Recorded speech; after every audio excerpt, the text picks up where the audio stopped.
It's the Opperman Report. And now, here is investigator Ed Opperman. Okay, welcome to the Opperman Report. I'm your host, private investigator Ed Opperman. You can get a hold of me at Opperman Investigations and Digital Forensic Consulting. If you email me at oppermaninvestigations@gmail.com. Now, if you like our show, be sure and check out our Patreon, the Opperman Report Patreon. Everything you hear Monday to Friday, AM/FM radio, you can find over at Patreon with all the ads and the commercials cut out, plus exclusive documents and exclusive content. Now, just yesterday, I get notice that I am number 3. If you go on Spotify or Apple Plays and you search for exclusive documents, Opperman Report comes up number 3. Now, I got stuff I haven't published yet, so number 1 and number 2 better have eyes in the back of their head because I plan on being number 1 before the end of the month. Okay, we do a live show every Friday night at Spreaker.com. There's a chat room. You get an email notification when we put up new content. But also, too, I play repeats on Spreaker every night of the week, so you can check that out and keep up with our content. So excited about today's show. We have Mel Elorche back, and she's brought with her retired captain of LA County Sheriff's Department, Mike Bauer. Now, you might remember Mel, her first article from Covert Action was CIA's Hollywood liaison may be behind disappearance of Hollywood screenwriter who knew too much. And then the subtitle was Gary DeVore. That's the writer with no hands. Remember that story? Gary DeVore vanished mysteriously after he had learned about a bribery scheme orchestrated by Panamanian General Manuel Noriega, who recorded high-ranking officials having sex with minors in his house. Now, she's got a brand new article coming out on Covert Action once again, and this one is called Under the Bright Poppy Fields, A Valley of Darkness. And keep an eye out, too, because there's a film coming out about this. Not like there's not enough material to do 10 films on this freaking story. It's called Midnight Rider, so keep an eye out for that. So let's start with Mel Elorche. Are you there, Mel? I'm here. How are you? I'm good. Can you remind the audience who Mel Elorche is and a little bit about the background of this story about Mr. DeVore? Sure. I'm an investigative journalist and screenwriter. And when I first got acquainted with the story of John Aujay, the missing sheriff's deputy, I spoke to a cameraman and stringer who was on the scene of the recovery of Gary DeVore's truck. So Gary DeVore, the screenwriter who went missing, right, and his truck was found with his body a year later.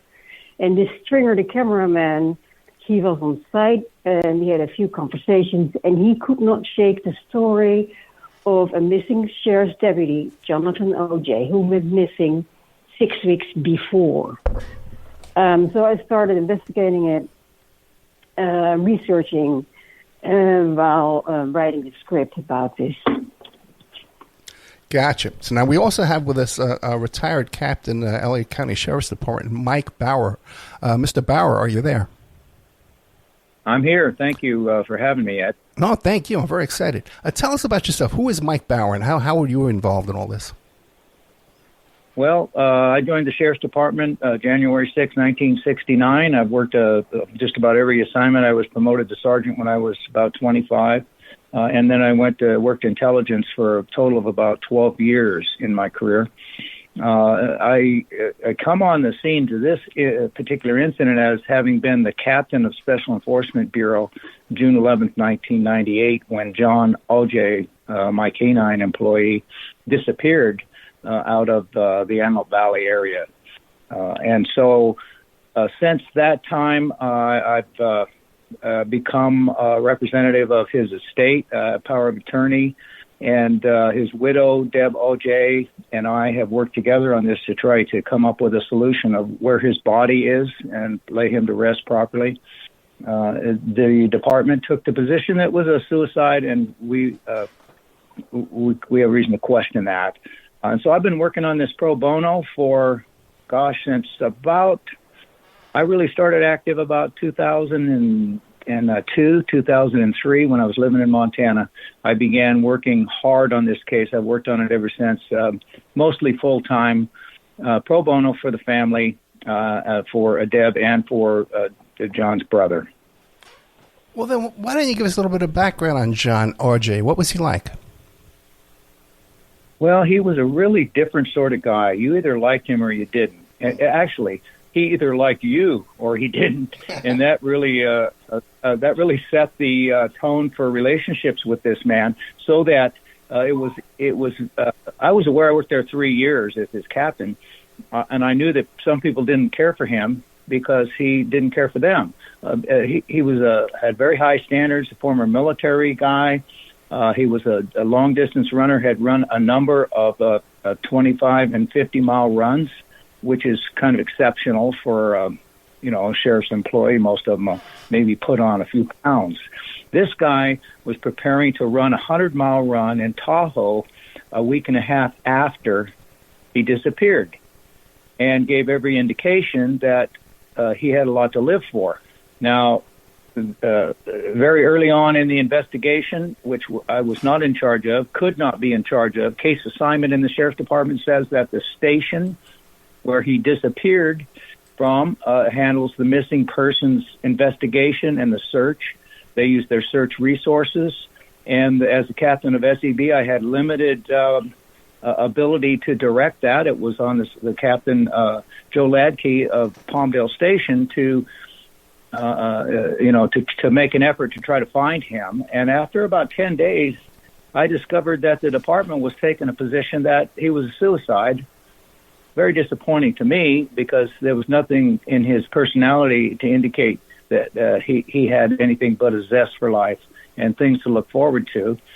Of course, at some point, we learned that he potentially was going to separate from his wife, that he had a running partner, which a lot of rumors were that they were involved. And these things led to a lot of confusion in the investigation and homicide. Eventually, by 2001, Joe Holmes at Homicide had written a report saying that he was a suicide, and that has stuck ever since, which I find offensive, because it's hard to judge somebody be a suicide without ever finding their body.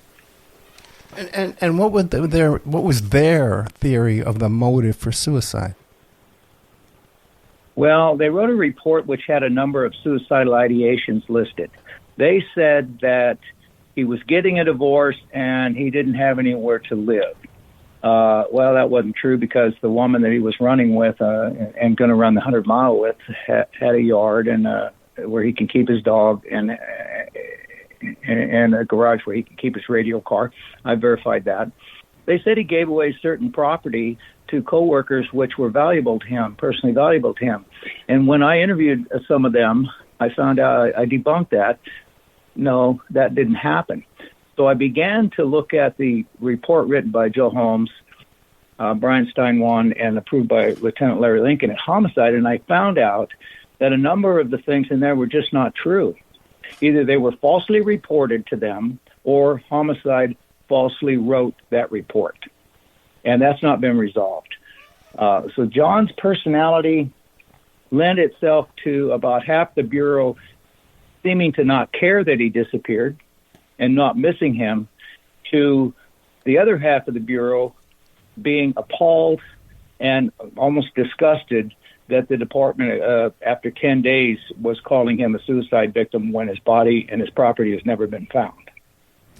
Now, if you look at the article, it's going to be on Covert Action Magazine. Under the bright poppy fields, the Valley of Darkness, there's many, many photographs. You can see this rough terrain where he was out there doing this. And on this occasion, he was doing a solo run? Yeah. That's my stand. Yes, go ahead. Well, either one of you. It was a solo run that day.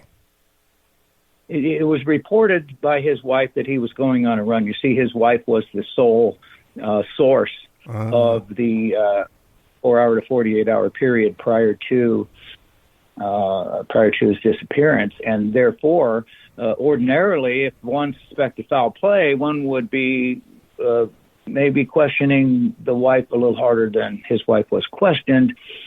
And it was complicated by the fact that the woman he ran with showed up at the search site, and there was some suggestion that perhaps he wasn't a disappearance at all, but that he was just, pranking his wife or being involved with that other woman. It was kind of a confusing initial investigation until he never showed up, until he never came out of the woods. It was almost too late to do a foul play full forensic investigation of his truck and really start looking hard at his wife. That was not done. And I've tried to do that myself as a representative of her, which is, you can imagine, kind of difficult because I represent her. I have a little bit of a conflict of interest in trying to get to the truth. But there's a lot of conflict in a lot of people's behavior surrounding John's life at the time he disappeared. Now, Mel, go ahead. He was witnessed running alone, right? He was witnessed running alone with his backpack. Correct. Yeah. So, Mel, in this latest article, Under the Bright Poppy Fields, A Valley of Darkness, that's going to be available in Covert Action magazine shortly, you describe a lot of corruption that was going on in the local police department down there, and a lot of meth dealers and drug activity. Is there any suspicion that Mr. Aujay was involved in that corruption? Well, there is suspicion that he was shut up, that he was murdered because of it. Now, Mike Bauer, would it be unusual for someone, because it is very, very rural, rough terrain, okay? And I'm an old hiker from Vegas, and I lived in Vegas for 20 years, and I would go out hiking for 8 hours on these trails, by myself, okay? Sometimes, running out of water and stuff like that myself. But is it unusual for there be no remains to be found? Like, the search must have started rather quickly, right? The search started the evening that his wife called Palmdale Station and reported him missing, and the search was paused in the night as soon as the information came in that he had possibly, unverified by me because the woman is deceased. He had told this woman he was going to run with at Tahoe. He told her that he was going to spend the night in the woods, and therefore he was not missing at all. But his truck was locked in the parking lot. That is not a 24-hour parking lot. There's a gate that is typically swung shut and locked at night at the Punch Bowl parking lot. That was unusual. A deputy reported that his gun was visible through the window of the car sitting on a ledge under his window. It was an older F-150. I put him on a polygraph, and he passed the polygraph that gun was there. And since then, another person has come forward to say that they were aware that the gun was in the truck, but the gun is missing now. No one knows where the gun went. Homicide does not know, but Joe Holmes says if the gun was in the car, he couldn't have used it to kill himself. Therefore, there's foul play. And I told Joe, well, I got a guy saying he saw the gun in the car, so what are we going to do now? These many years passed. What do you? Well, nobody wants to do anything particularly about that. Now, there was a drug lab right in the area, which reputed to have some law enforcement protection of that drug lab, and that's where we get into this issue that the DEA in a 2000 task force called Silent Thunder came up with informant information that Aujay had been killed potentially by another law enforcement officer for coming across that lab, and the implication that law enforcement officer that killed him was protecting that lab and did not want to be exposed, so he took him out as a witness. And this gets us into a number of different circumstantial investigations I've done about behaviors of other deputies in the area, which suggest that there was some corruption activity going on undetected by supervision out there that potentially I think as a captain should have been put a stop to if people knew about it. And therefore this led to some of the suggestions that in Gary DeVore's case, he came across some of this activity because he was right in that area. in the same time frame that Jay disappeared, and that is the potentially a source of a solution to why Gary drove backwards in the fast lane and just went through the only two partitions in the road his car to get it into the aqueduct, which suggests maybe he was a suicide. That's not been discussed, but I'm just suggesting if Aujay was, you might as well say Gary was. Yeah, and people at the time, they were questioning if Gary committed suicide, and it was disputed by his wife, his closest friends, and later on investigators. No, unless there was an epidemic of suicides in the area. You know?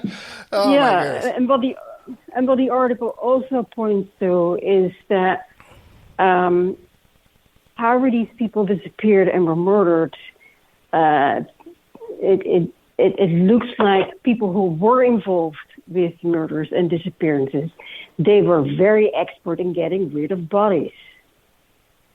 And if you see that in the timeline, the circumstances that people disappeared, there were certain signs like burned out vehicles, bodies without organs. Yeah. Do you understand what I'm saying? So you see similar similarities. Pattern, yeah. But now Melanie Elorche, let me ask you a question. Now, has your theory of this case changed since the last article? Because the last article, you seem to think this fellow Frank Thorwald, CIA might have been nefarious involved. No. Yeah, that was Chase Brandon, not Frank Thorwald. That was a friend of Wendy's. I was just starting to research that. I had an interview with Wendy, and I got to know Wendy DeVore. Wendy DeVore is Gary DeVore's widow. So I just started, and there was new information coming to me. And like I said, I had this long conversation with the stringer who gave me information about John Aujay. And this, my perspective has changed. I think Gary DeVore has a very interesting background because he wasn't only involved in the Hollywood business as a screenwriter, but potentially and allegedly also he did some work for the intelligence community. Right. That is all very interesting, and things will never come to light or may come to light about that. And it is always a background for conspiracy theories.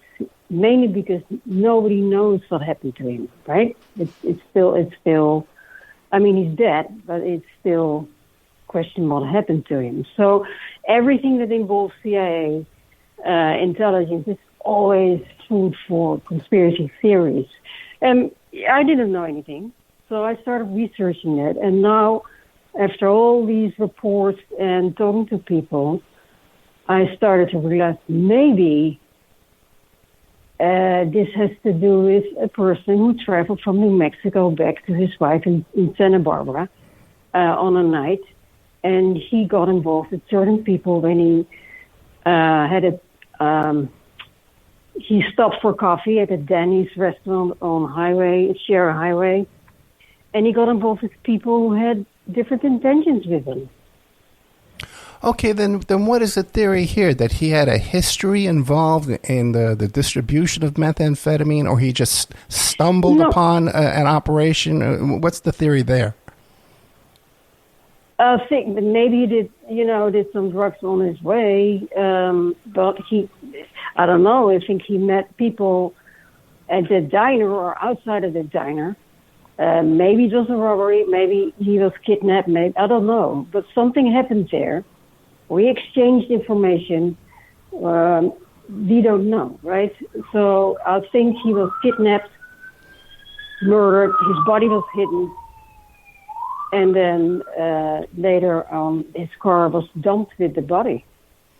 Because all his organs were missing. Really? That's in the article. So you have Mike pointed that out to me also, because Mike is also a former coroner, right? He was a deputy coroner, so he has knowledge of all of this.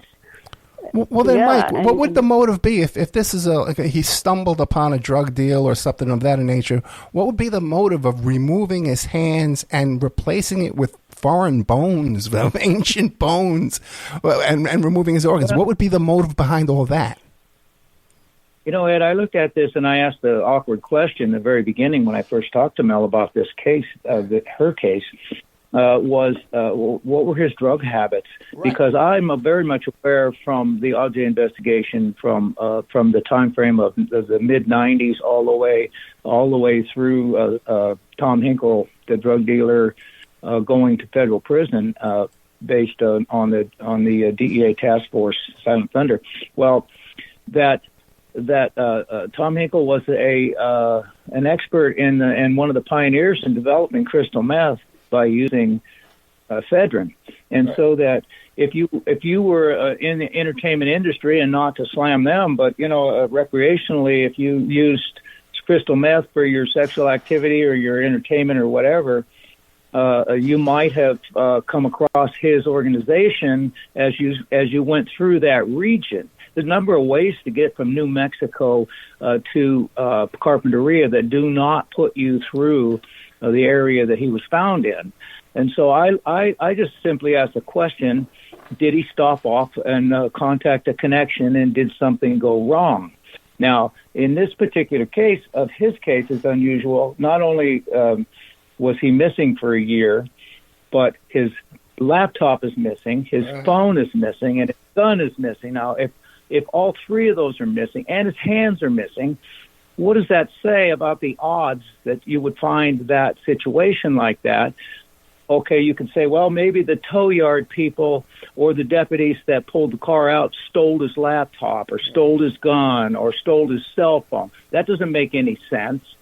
So why do we have these anomalies in his case, if not that it could have been a staged accident, which in Aujay's case, it's called a staged suicide. I believe it was a staged suicide that they tried to say.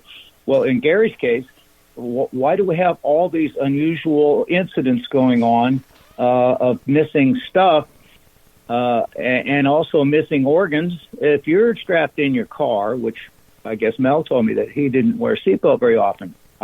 Sometimes I don't either. And so this guy is strapped in his clothes with a pair of pants and a shirt, obviously, clothing. How did the fish get in there to eat all his organs? I don't. It doesn't make sense to me unless he was gutted to keep decomposition from being noticed if his body was hidden somewhere. All these mysterious aspects present themselves in DeVore as they present themselves in Aujay. And so she and I have spent a lot of time discussing the similarities in these cases. Now, and when you go over 30, let's say 28 years later, right, you go over old reports, there is always something new that pops up, always. And when I read that California Highway Patrol report, which is 158 pages long, very impressive, a lot of money spent on it, 44 people on the scene. There were witnesses interviewed, and some of these witnesses were never properly interviewed after. And there was one witness who witnessed Gary DeVore. She waited on him at Danny's diner on Shera Highway. Just something happened there. There were no cameras. The parking lot was in the back. And he stopped there for coffee at 12:30 a.m., I think, between 12:30 and 1 a.m. on Friday night. So you have all these inconsistencies. Let me ask this question. How many hours had he been driving when he hit that Denny's? Because maybe he needed a little bump. You know what I'm saying? And he ran into somebody there and tried to pick up a bump. Well, yeah, and who stops at these places at night? Who? Well, how many hours was he driving, though, before he hit the Denny's? And how far did he have to go? I think he left Friday midday or 11 a.m. New Mexico. It was at Barstow. So he's driving over 12 hours straight. Well, something like that, yeah. That's insane. Okay, now, in this new article, Under the Bright Poppy Fields, A Valley of Darkness, they mentioned that there was some type of a felony stop up ahead of him. He sees this, and he makes a U-turn on the highway and drives in the opposite direction on a highway? Is that? That was the theory that CHP came up with, yeah, in their report. Uh-huh. Let me ask you this, Mike Bauer, too. There's pictures on this article of the overpass over that water, okay, like an overpass, not a bridge, I guess you'd call it, over. And the theory is that he drove off of that into the water. Like, wouldn't there immediately be indications of tire marks, and you'd see that right away, right? Well, the damage on the vehicle as it was pulled out, the CHP tried to say all that damage occurred down below. Right. We don't know whether that in the middle of the night. We don't know whether that car was brought up there on a hook and pushed off that into the aqueduct, or whether he drove it. But when I researched the report that there'd been a total freeway closure by sheriff's deputies, I found that it was on the other side, not on the southbound side. So if it was on the northbound side, there was no reason for him to do a U-turn and go back because it didn't block him at all. So that's it. That's an inconsistency that needs to be resolved. But the fact that his car was pointing northbound in a southbound fast lane when it went just between the only two guardrails that could have stopped it from going in, it indicates somebody had some special knowledge. If they were going to stage this, someone had special knowledge of just exactly where to push it in to get it to go down in a reservoir and conceal it. If that's what happened, I can't imagine him being so incapacitated, either exhausted or on drugs, that he would turn around and do a U-turn on a 4-lane highway and then drive against traffic and just decide to drive his car off. Now, if it were on the southbound side that was stopped, I could see that he was trying to evade and go back and try to find an off-ramp to do a detour around this stop, because in the middle of the night, you don't want to be stuck on the road there, or you don't know how long you're going to be stuck there. I can see that, but it made no sense if it was on the northbound side that the freeway was stopped, not on the southbound side. But are there But you're saying that the theory is that the car went into the water, avoiding the railings. Correct. It's the only place it could have. Gotcha. And Caltrans has since then installed railings to prevent that from happening.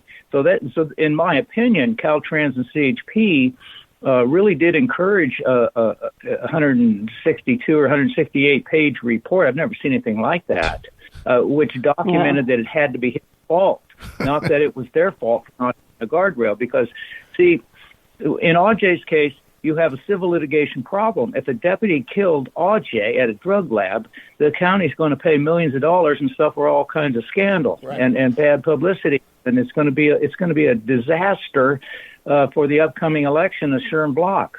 Well, in this particular case, Caltrans doesn't want to pay Mrs. DeVore a bunch of money because they didn't have sufficient guardrails up to prevent him from doing what he did. This is just common civil litigation avoidance, and so the report made it his fault and that he had to be incapacitated.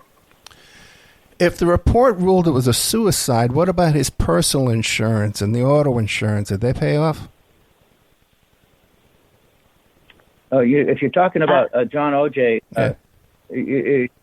because DeVore was not ever considered a suicide. No, I'm talking about Aujay. I apologize. I'm talking about Aujay. Yeah.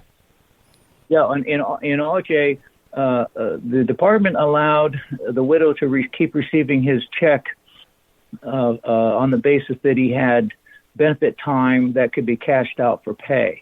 And that was an accommodation to her. They didn't have to do that. But what they did was, when that money ran out, they sent him a letter. I have a copy of, well, I have the original, actually, of the department saying, John Aujay, you've abandoned your position, you're fired. They fired him for abandoning his position and called him a suicide, and fired people who investigated his disappearance. Yeah, exactly. It's down. Think about it. What about like one of those hero police funerals? Did he have one of those? Absolutely not. It was a shameful suicide, and I spent many years trying to convince his daughter. She's since passed away, unfortunately, another mysterious death. But to convince her that your father did not deliberately abandon you, your father was taken from you, and your father was taking police action, and he should have been called hero for trying to take police action at some sort of lab, that's what happened. Yeah. Instead of being a shameful suicide, because the lab people and that organization got rid of bodies commonly. There's half a dozen bodies we've never found that are associated with that organization, either mine shafts or desert burials or some sort of cemetery that they established. And so therefore, Aujay, most likely, in my opinion, is resting in one of those places, one of their cemeteries that they created for their victims. Yeah, that makes sense with Aujay, but then why stage this Devourer, this elaborate staging? I don't know. You don't know? I don't know. It's a mystery, isn't it? No, it's quite a mystery. Upon mystery, this thing goes crazy. Now, one of the there's an informant involved in this. He is in prison, and he was involved with the tow truck companies too. What can you tell us about him, and where does he get his info from? Well, this person lived in the area, all his life. So he knew what was happening with the California aqueduct and how it was maintained. Because every day there were helicopters flying around to see if there was any debris or, any bodies in the aqueduct. And Gary disappeared in 1997. And nothing was found in the aqueduct. And then, not during the search, nothing. And then a year later, the truck shows up. So the informant says, this is ridiculous. This is off. Yeah, Mike Bauer, what do you make of that? They're looking for the truck. Okay, they're not looking basically in that aqueduct yet, but they're looking around for this truck. They're not finding it somewhere else either. You know what I'm saying? Like, they're not finding where the truck was stashed during that period of time. They have that capability out there. I looked at her report on that former tow truck driver's report, and I verified that's true. That there are a number of cars that have been found in the aqueduct. Okay, and you have to understand that that's potable drinking water at some point, and that they don't want pollution in the aqueduct, and therefore they have patrols over that aqueduct looking for contamination sources that have gone into it. That's just common state water policy. And so the question then becomes, from the tow truck guy that she talked to, was, well, how did it sit there for a year? Yeah. How did it sit there for a year? It sat there for a month, but did it sit there for a full year and they missed it? That's the question that she's raising, and it's another mysterious aspect of this. It is that a sheen from the oil. There was there would have been potentially a sheen from antifreeze. Oil, the car was damaged. Yeah. So, and the interesting thing is, his grandparents had a tow yard, so he knows everything about that business. And there was a tow yard close to the accident site. So if you need to get rid of a car quickly, where do you hide it? Maybe in a barn. Maybe at a tow yard.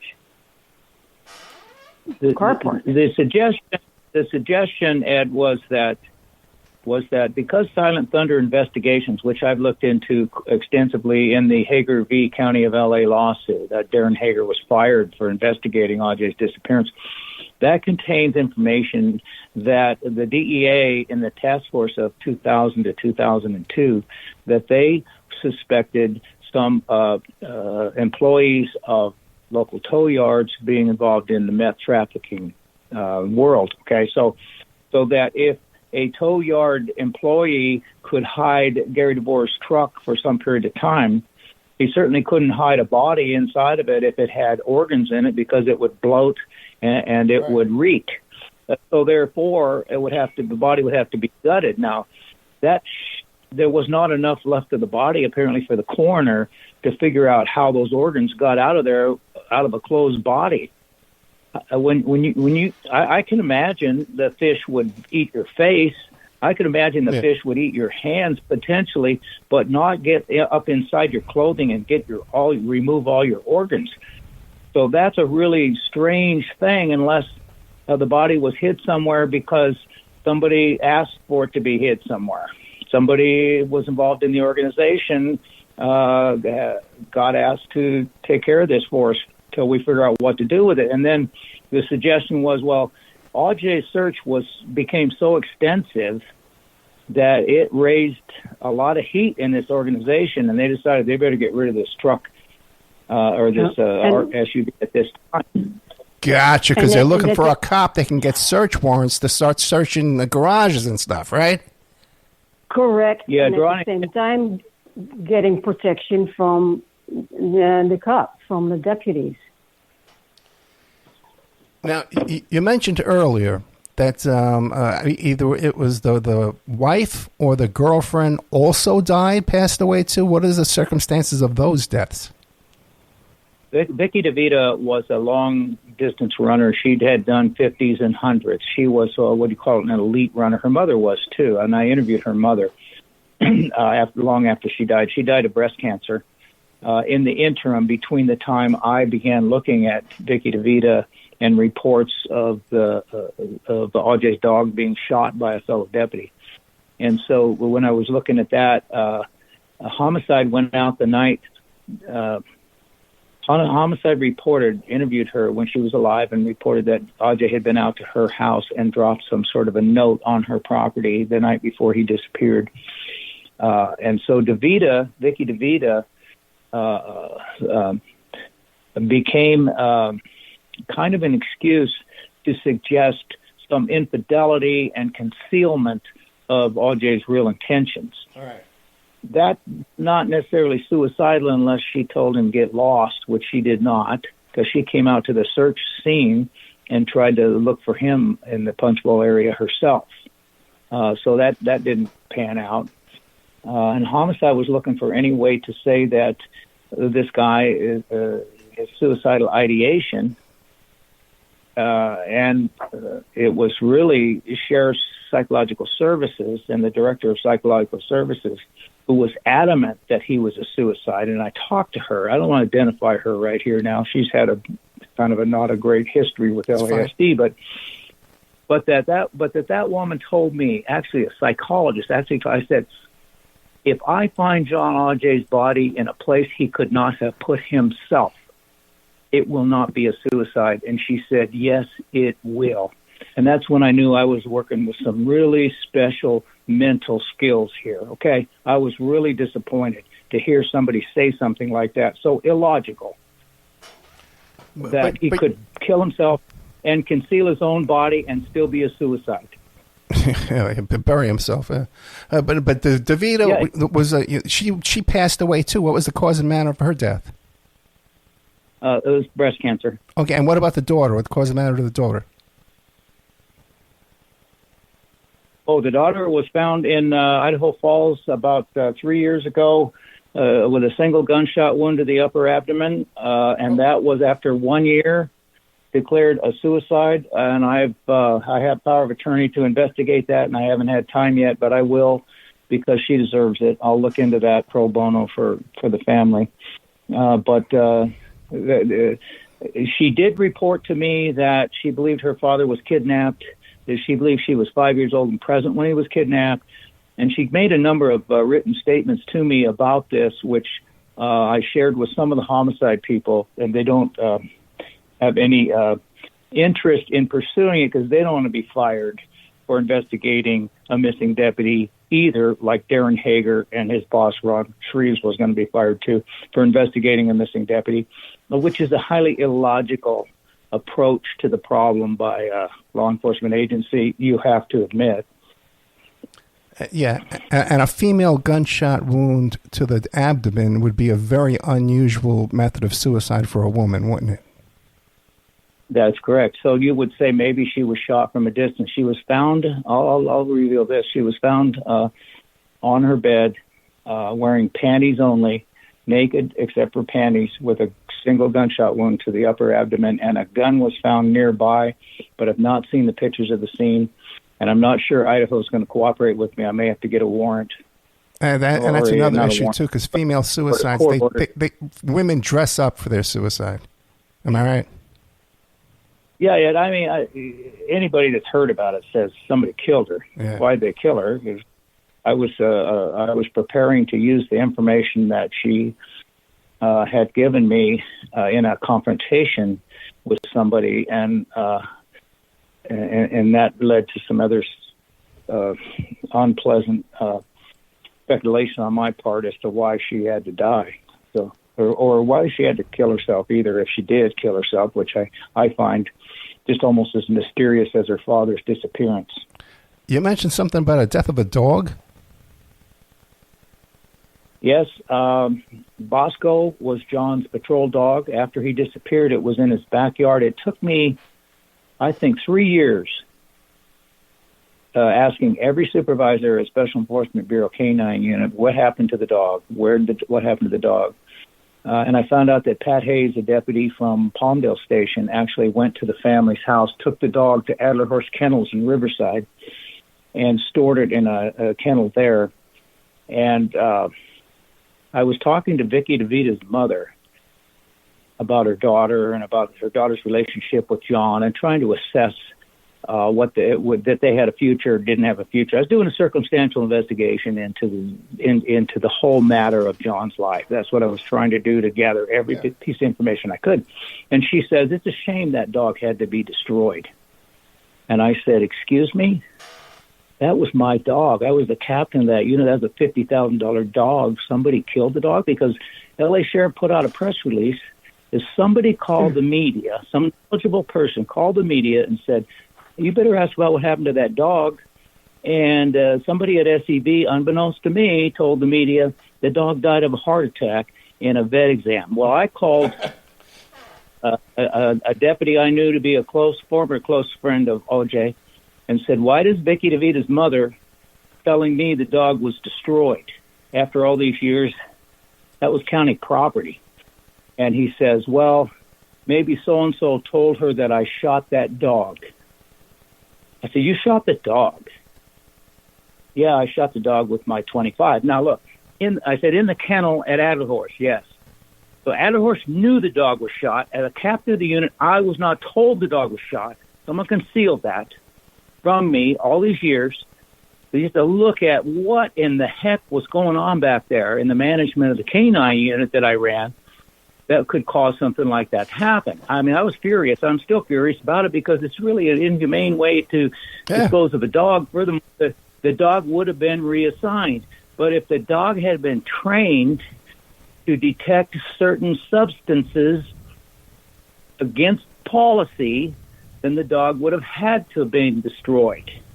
You follow the logic of that? Yes, that was my next question, because when I read the article, Under the Bright Poppy Fields, A Valley of Darkness, in Covert Action Magazine by Mel Elorche, it mentions that he was he took this out on his own initiative to train this dog to be a drug-sniffing dog? I don't know that that's true or not, but I know he had an Elorche drug training manual in his property. When I went through his property, that his wife turned over to me for investigation, and there was no reason for it. Right. And when I brought it up to the deputy who shot the dog, he flipped out. He flipped out because it's possible other people did the same thing. These are patrol dogs and tactical dogs that are not supposed to be alerting on drugs. They're not supposed to. Okay? Right. So why to do that? Well, that was because there was a practice at one time of using drug-trained dogs to check packages before drug dealers put them into the shipping circuit. so that DEA wouldn't pick up packages at the shipping terminals with their dogs. Yeah, 100%. The drug dealers themselves would get their own drug sniffing dogs to test their packages before they put them into shipment. They hire a dog from buy a dog from somebody that was already trained, or cops could do it for them if they were pretty dirty, for money. Money, right? 100%. So now, I'm not saying that John did that. I'm saying that if John Aujay and his associates were chipping and doing that for some pocket change, then John Aujay wanted out, he wasn't going to be let out. Well, now was he? He knew too much. Yeah. Now, with the level of corruption that we're discussing here, has there been any kind of FBI, state police coming here and looked into this local department and all this stuff going on? Is anything going on here? From the very beginning, the FBI, and I talked to Leah Marsh Tanner once. She's the one that took down Lee Baca and Paul Tanaka in the obstruction of justice Brown case. I talked to her once. She absolutely wanted to know, because she worked public corruption section. Why is the department fired Darren Hager? Why does the department threaten to fire other people that look into this? Why is the department so adamant on covering this stuff up? What is going on? And even as late as a year ago, the FBI brought a prisoner down that told them where John Aujay's body was. They flew the prisoner down out of state prison. They flew around the desert and they dug a bunch of holes and they couldn't find him, so they sent the guy back. Well, the FBI today is doing the same thing I'm doing, but the sheriff's department is not.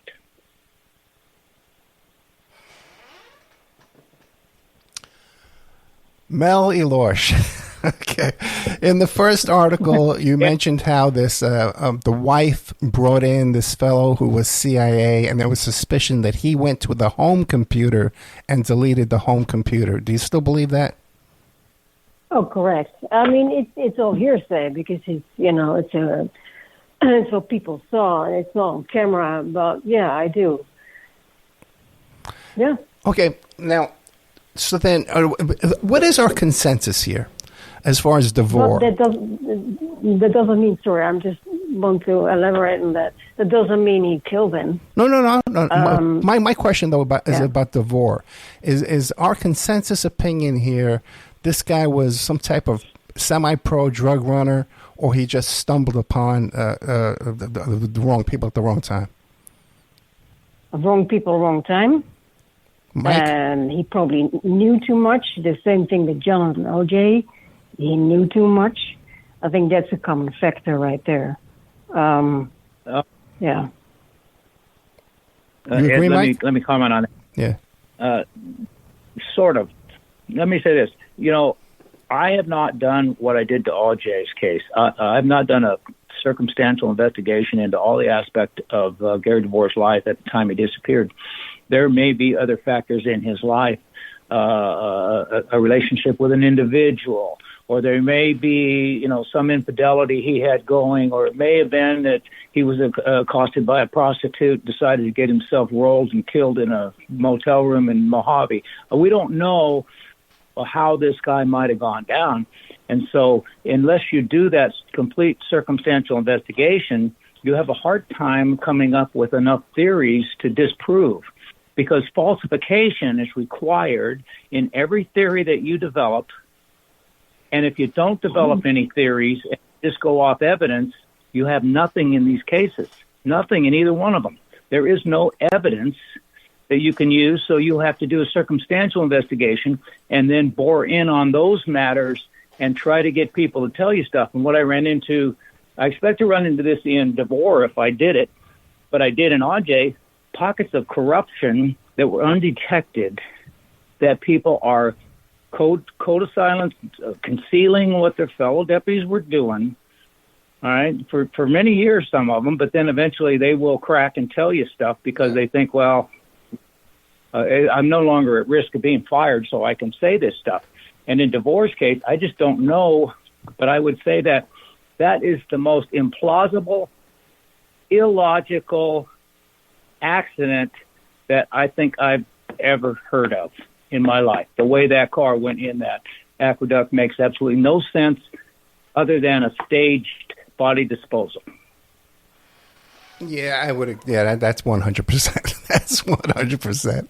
Now, my question then for both of you then too is, okay, if DeVore was involved, let's say he was involved in some type of nefarious drug dealing, why would his wife and his friends draw so much attention to his disappearance? Usually, people in those kind of cases say, "Well, okay, well, I know nothing. Goodbye." Right? Why would they draw so much attention to it? Can I comment on that? Yeah. Ed? Yeah. I have an informant in my Aujay case, and she's involved with the drug ring herself, and she lives in Texas, and she invited me after I got to know her on the phone, and we talked quite a lot. And she's single, and she's older woman, but she's single, and she finally got her own place. She got back up on her feet, and she invited me to come out and visit her in Texas. Me, a married guy. Yeah. Now, you think I'm going to tell my wife that I'm going to go to Texas and be with this woman? So she knows that if I decided I wanted to have an infidelity with her, because she's obviously inviting me to do that, to compromise me. Okay? So if I showed up out there, no one would know where I was, and I could disappear from Texas. And no one would ever, they might find my car in Texas and say, what the hell is he doing in Texas? So I don't know what Gary DeVore was doing. I don't know what his habits were. He was apparently at one time quite a ladies' man. We don't know who else is in his life. And that's my point about drawing a conclusion about what somebody was doing without knowing all the essential aspects of their life. Mike, sometimes you got to spell it out for me. I'm a little thick, okay? So you're saying he may have been dating a chick down there who was involved in the drug trade, who was maybe one of the big shots. Yeah. Maybe, yeah. I don't want to sully his memory. Yeah, right. Yeah. With some suggestion he was unfaithful, but his death suggests that there's more to the story than anybody in his personal life knows. Only he knew. Only he knew why his vehicle went off that bridge, if he was alive. Mike, do you think there's ever hope? There's any hope of solving this? Aujay or DeVore? I got a call 2 nights ago from the former homicide investigator on this case who was threatened with being fired. He left the job. He retired. He was over 20 years working homicide after this thing. He's the guy that wrote search warrants on law enforcement personnel and court personnel in the Aujay case. He called me up and he says, I've been talking to my wife, and I've been watching this thing, and these people contacted me and wanted some information. Somebody else doing podcasts, bunch of podcasts, always on Aujay, right? So, and he says, I think I'm going to get my PI license, and I think I'm going to start working on this case again. Now, that guy has information that he never gave me before. I don't know how it dovetails into the boxes and boxes of crap I have. But once I start putting his information into my stuff, and he and I start talking a little more about what he thinks happened, and I tell him what I know, then maybe we're going to be able to find just the right person to go put in the little room. Gotcha. Right? Gotcha. Yeah, I think there is always hope. Now we've been talking to Mike Bauer, who is the retired captain from the L.A. County Sheriff's Department, and we've been talking to Mel Elorche, who's been writing these articles for Covert Action Magazine. The latest one is Under the Bright Poppy Fields, A Valley of Darkness. Now, we're just about out of time, so now, Mel, you got something coming up, Midnight Rider. What's the theory and what's the focus going to be about that film? Which theory are you going with in the film? It's mainly about Gary DeVore, how he started as a screenwriter, that some cases are connected, and how he disappeared and how he was murdered, and Jonathan Aujay's disappearance. Anything you guys want to leave with me with? Because I need a nap. This is an intense story that has so many twists and turns. I can't even. I'm overwhelmed. But anything you want to leave us with, guys? Hope springs eternal, Ed. Go ahead, Matt. Go ahead. Go ahead, Mike. Hope springs eternal that the information is going to come out. If one or two drug dealers die and they were no longer a threat to killing some witnesses, it's potential that they're going to take us. I had a guy offer me, he'd take me to John Aujay's grave in Rosamond, not that far from Mojave, where DeVore was last seen. He offered to take me to the grave if I'd give him $25,000 cash.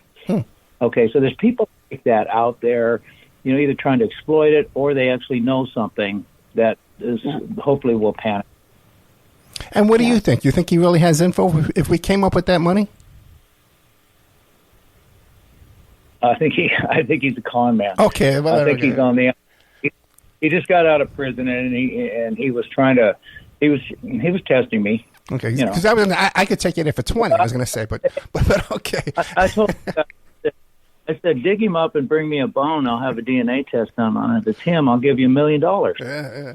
And how about you, Mel? What would you like to leave us with?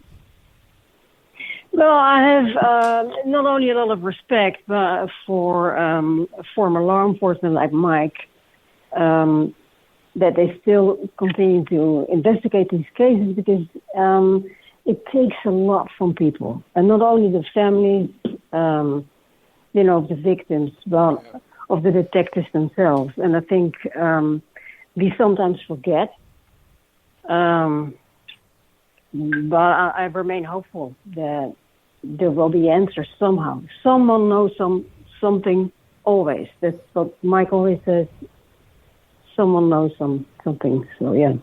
Okay. Anybody out there, you got some kind of new information about this? I'm going to put myself out. Email me at oppermaninvestigations@gmail.com, and I'll put you in touch with Mel Elorche or Mike Bauer. And I know what you're saying, and you're right.